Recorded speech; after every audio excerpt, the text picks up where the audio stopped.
दोस्तों स्वागत है आप सभी का क्लास 12th फिजिक्स के पहले अध्याय के लेक्चर्स में। और आज का जो हमारा टॉपिक है वो है एक समान विद्युत क्षेत्र में विद्युत द्विध्रुव पर लगने वाला बल युग्म।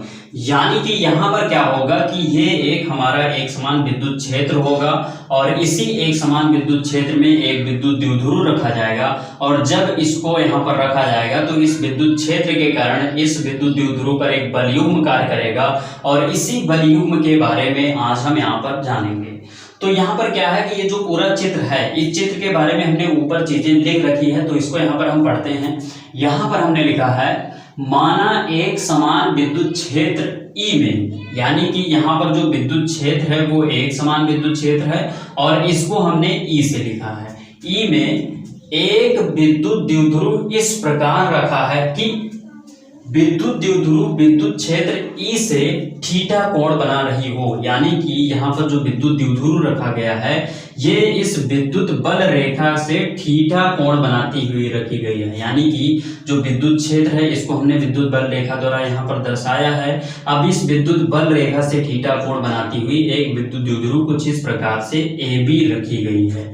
अब यहाँ पर हमने आगे लिखा कि तब आवेश माइनस क्यू तथा प्लस क्यू पर विद्युत क्षेत्र ई के कारण एक बलयुग्म कार्य करेगा जिसकी प्रकृति विपरीत होगी। यह बलयुग्म प्रत्यानयन बल कहलाएगा। मतलब यहाँ पर आप समझिए, जैसे क्या है कि विद्युत क्षेत्र कब उत्पन्न होता है, जैसे कोई एक आवेश होगा और उसके चारों ओर का वह क्षेत्र जहाँ पर कोई अन्य आवेश आकर्षण बल अथवा प्रतिकर्षण बल का अनुभव करेगा, वही हमारा क्षेत्र क्या कहलाएगा, विद्युत क्षेत्र कहलाएगा। तो ठीक ये जो विद्युत क्षेत्र यहाँ पर ई उत्पन्न हुआ है ये कोई आवेश आवेशित वस्तु या आवेश के कारण उत्पन्न हुआ होगा।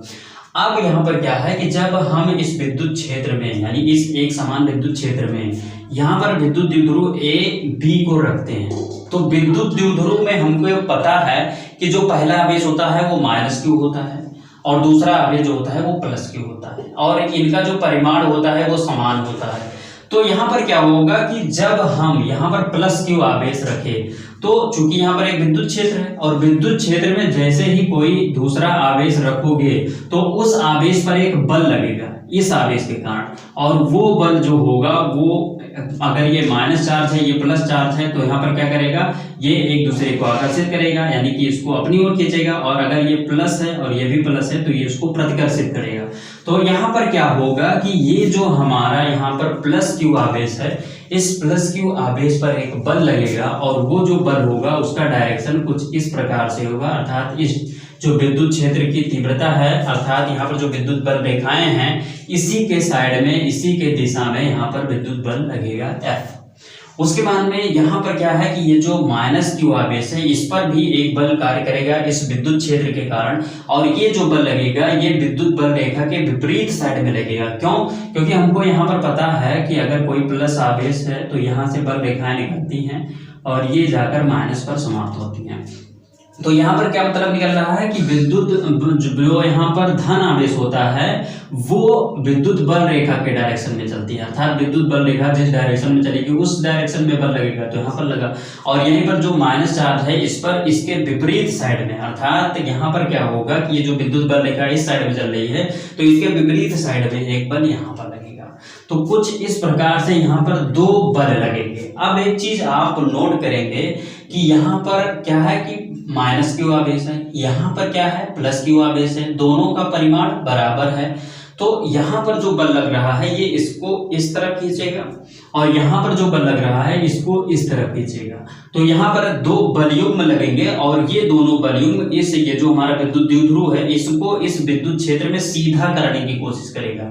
यानी कि क्या है कि ये हमारा कुछ इस प्रकार से थीटा कोण बनाते हुए रखा है और इस वाले भाग को अगर हम पीछे खींचे और इस वाले भाग को आगे खींचो तो ये सीधा होने लगेगा, अर्थात ये जो है विद्युत बल रेखाएं हैं इसके डायरेक्शन में करने लगेगा। तो ये जो बल युग्म होगा यहाँ पर ये जो हमारा माइनस क्यू के कारण जो बल लगा और यहाँ पर जो प्लस क्यू के कारण बल लगा ये दोनों बल मिलकर एक बल युग्म बनाते हैं, और यही बल युग्म जो है ये हमारा कहलाता है प्रत्यानयन बल। अर्थात इसकी परिभाषा अगर हम प्रत्यानयन बल की परिभाषा को लिखना चाहें तो एक समान विद्युत क्षेत्र में रखे हुए विद्युत द्विध्रुव पर लगने वाला वह बल युग्म जो विद्युत क्षेत्र के डायरेक्शन में विद्युत द्विध्रुव को करने की कोशिश करे वो बल युग्म कहलाएगा प्रत्यानयन बल। यानी कि अगर कोई एक समान विद्युत क्षेत्र है और उस विद्युत क्षेत्र में अगर एक विद्युत द्विध्रुव को थीटा कोण बनाते हुए रखा जाए तो इस पर एक बल युग्म कार्य करेगा और वो बल युग्म इस विद्युत द्विध्रुव को इस विद्युत क्षेत्र के संरेख करने की कोशिश करेगा और यही बल युग्म जो हमारा होगा वो प्रत्यानयन बल कहलाएगा। अब ये जो प्रत्यानयन बल होता है इसको हम टाउ से लिखते हैं।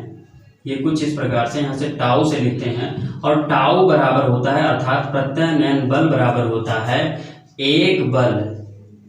एक बल का मतलब कि चाहे ये वाला बल ले लीजिए चाहे ये वाला बल ले लीजिए, उसके बाद में गुणे दोनों बलों के क्रिया रेखा की लंबाई। यहां पर क्या है, जो टाउ बराबर होता है वो एक बल गुणे दोनों बलों के क्रिया रेखा की लंबाई। यानी कि यहाँ पर एक बल यानी कि चाहे ये बल ले लीजिए चाहे ये बल ले लीजिए तो यहाँ से हम कोई एक बल ले लेंगे, लेकिन दूसरी चीज क्या है, गुणे दोनों बलों के क्रिया रेखा की लंबाई। तो दोनों बल यानी कि ये जो F बल ये वाला है और ये वाला बल है इसकी क्रिया रेखा कौन सी होगी, यहाँ पर B और C होगी। और अगर हम B और C की मान निकालना चाहें तो यहाँ पर ये थीटा दिया है अर्थात यहाँ पर क्या है साइन थीटा बराबर होता है, साइन थीटा बराबर होता है हमारा लंब बटे कर्ण। और जब साइन थीटा बराबर लंब बटे कर्ण होता है तो लंब का मान हमको दिया नहीं गया है अर्थात यहाँ पर क्या है BC, तो हम इस चीज को यहाँ पर BC लिख दे रहे हैं। साइन थीटा बराबर BC हमारा लंब हो गया अर्थात ये जो है हमारा लंब होगा। उसके बाद में कर्ण हमारा क्या है 2l, यहाँ पर हमारा कर्ण जो है ये 2l दिया गया है तो हम नीचे हम 2l लिख देंगे। तो अब यहाँ से अगर हम BC का मान निकालेंगे तो हमारा हो जाएगा BC is equal to 2l sine theta. ये यहाँ पर हमारा हो जाएगा अर्थात ये जो B और C की जो हमारी लंबाई हो जाएगी वो क्या हो जाएगी 2l साइन थीटा, ये हमारी इसकी लंबाई हो जाएगी। तो कुल मिलाकर यहाँ पर जो दोनों बलों की क्रिया रेखा की लंबाई हुई वो हमारी क्या हुई 2l साइन थीटा। तो अब हमको मान मिल गया, यहाँ से हम एक बल ले लेंगे तो टाउ बराबर हमारा क्या हो जाएगा, एक बल हमारा F हो जाएगा, चाहे ये ले लीजिए चाहे वो ले लीजिए। उसके बाद में दोनों बलों के गुणे दोनों बलों के क्रिया रेखा की लंबाई, तो यहाँ पर क्या है 2l साइन थीटा, तो यहाँ पर हो जाएगा 2l साइन थीटा। ये इतनी बात हो गई। अब यहाँ पर F लिखा है। एक चीज आपको पता है विद्युत क्षेत्र की तीव्रता जब हम पढ़ा रहे थे तो हमने बताया था एक सूत्र E इजिकल टू F/Q, ये हमने बताया था। ये वाला सूत्र हमारा विद्युत क्षेत्र की तीव्रता का होता है। अब यहाँ पर क्या होता है कि अगर हम यहाँ पर F का मान निकालें तो क्या हो जाएगा, F इजिकल टू हो जाएगा ये Q इसमें आकर गुणा हो जाएगा अर्थात यहाँ पर हो जाएगा EQ। तो यहाँ से हम क्या करेंगे कि ये जो हमारा F है इस F के स्थान पर इस EQ को रख देंगे। तो यहाँ से टाउ बराबर हो जाएगा EQ 2l साइन थीटा, ये हमारा हो गया। अब एक चीज यहाँ पर आप देखें तो यहाँ पर लिखा है 2l, यहाँ पर देखिए आप 2l साइन मतलब 2l साइन थीटा और यहाँ पर Q है। तो कुल मिलाकर अगर आप ध्यान से देखें तो P इजिकल टू क्या होता है, P इजिकल टू होता है 2ql।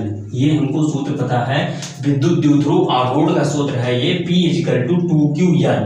तो यहाँ पर 2 है, यहाँ पर Q है, यहाँ पर L है, तो इस पूरे 2ql के स्थान पर हम P रख सकते हैं अर्थात यहाँ से टाउ इजिकल टू हो जाएगा PE साइन थीटा। क्या हो जाएगा PE साइन थीटा। क्यों हो जाएगा, क्योंकि यहाँ पर 2ql है और 2ql जो होता है वो हमारा P के बराबर होता है अर्थात P हमारा विद्युत द्विध्रुव आघूर्ण है और विद्युत द्विध्रुव आघूर्ण का सूत्र होता है P इजिकल टू 2ql। तो 2ql के स्थान पर हमने यहाँ पर P लिख दिया तो tau is equal to PE sine theta हो गया। अब यहाँ पर अगर हम विशेष स्थितियां यहाँ पर ज्ञान करें तो विशेष स्थितियों में हमारा क्या है, पहला अगर थीटा का मान 0 हो जाए तो जब थीटा का मान 0 हो जाए सबसे पहले यहाँ पर लिख देते हैं जब थीटा बराबर 0 अर्थात थीटा का मान 0 हो जाए तो टाउ बराबर क्या हो जाएगा PE साइन 0 अंश। और टाउ बराबर हो जाएगा साइन 0 अंश का मान 0 हो जाएगा, तो कुल मिलाकर 0 से जब कुल में गुणा होगा तो कुल मिलाकर टाउ का मान जो होगा वो 0 हो जाएगा। इतनी बात हो गई।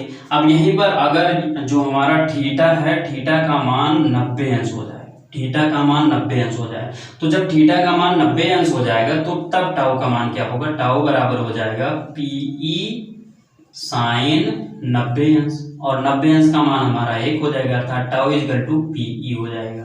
तो यहाँ से हम 2 सूत्र और प्राप्त कर सकते हैं, यानी कि अगर यहाँ पर ये जो थीटा का मान है ये 0 अंश हो जाता है, तो 0 अंश हो जाने पर टाउ का मान 0 हो जाएगा। क्यों? क्योंकि यहाँ पर क्या होगा कि ये जो हमारा विद्युत द्विध्रुव है ये विद्युत बल रेखा जो है उसके संरेख हो जाएगा, अर्थात इसी रेखा में हो जाएगा। तो जब इसी रेखा में हो जाएगा तो कोई बल कार्य नहीं करेगा। तो इस प्रकार से यहाँ पर टाउ का मान 0 हो जाएगा। और यहीं पर अगर ये जो हमारा विद्युत द्विध्रुव है ये 90 डिग्री अगर कोण बनाए, तो 90 डिग्री जब कोण बनाएगा तो यहाँ पर साइन 90 अंश का मान हमारा 1 हो जाएगा, और 1 से पीई में गुणा होगा तो टाउ बराबर पीई हो जाएगा। तो कुल इस प्रकार से जो हमारा एक समान विद्युत क्षेत्र में विद्युत द्विध्रुव पर लगने वाला बलयुग्म होता है वो हम निकाल पाएंगे। तो ये रहा हमारा आज का वीडियो दोस्तों। उम्मीद करता हूँ ये छोटी सी वीडियो आप सभी को अच्छी लगी होगी। वीडियो अच्छी लगी तो वीडियो को लाइक कीजिए, और दोस्तों यदि आप नए हैं हमारे चैनल पर तो चैनल को सब्सक्राइब कर प्रेस कर लीजिए बेल आइकन को, जिससे कि आपको नए वीडियो का अपडेट मिलता रहे। तो दोस्तों बस यहीं पर दीजिए इजाजत। जय हिंद, वंदे मातरम।